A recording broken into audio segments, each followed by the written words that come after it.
ដើម្បីធានាបាននូវលទ្ធផលដែលមានភាពសុក្រឹតត្រឹមត្រូវនិងអាចទុកចិត្តបានថ្ងៃនេះក្រុមការងារ YouPet បាននាំយកដុំតេស្តធ្វើតេស្តនៅទីពិសោធន៍បងប្អូនទាំងអស់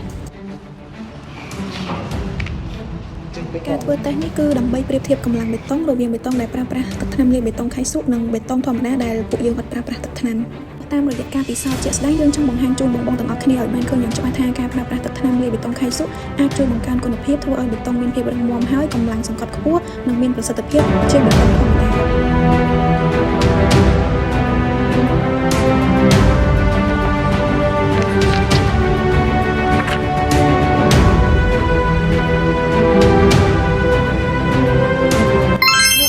បដិញ្ញាចិត្តក្នុងការផ្គត់ផ្គង់ផលិតផលដែលមានគុណភាពខ្ពស់និងផ្ដល់នូវដំណោះស្រាយសំណងដែលមានប្រសិទ្ធភាពជូនទៅអតិថិជនគ្រប់រូបធានាការមកបងលុយនៅនេះវិញធ្វើឲ្យអ្នកនៅខាងលើទៅខាងក្រុមសេវាជួយមក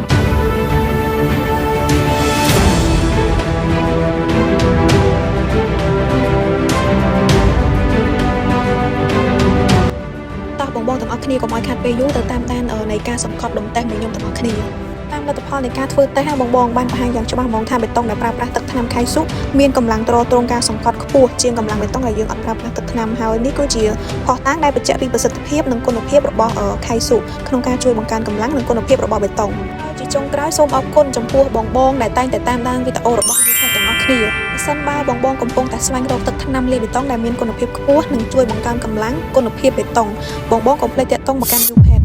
ជ្រើសរើសទឹកថ្នាំលាបបេតុងខៃស៊ូដើម្បីទទួលបានសំណងរឹងមាំប្រកបដោយគុណភាពនិងភាពជឿជាក់បាយបងប្អូនគ្នាកុំភ្លេចជួយ like និង share ម្នាក់មួយផងហើយបើសិនជាបងមានចម្ងល់អីអាច comment សួរនិងឆាតតាម Facebook page បានអរគុណបង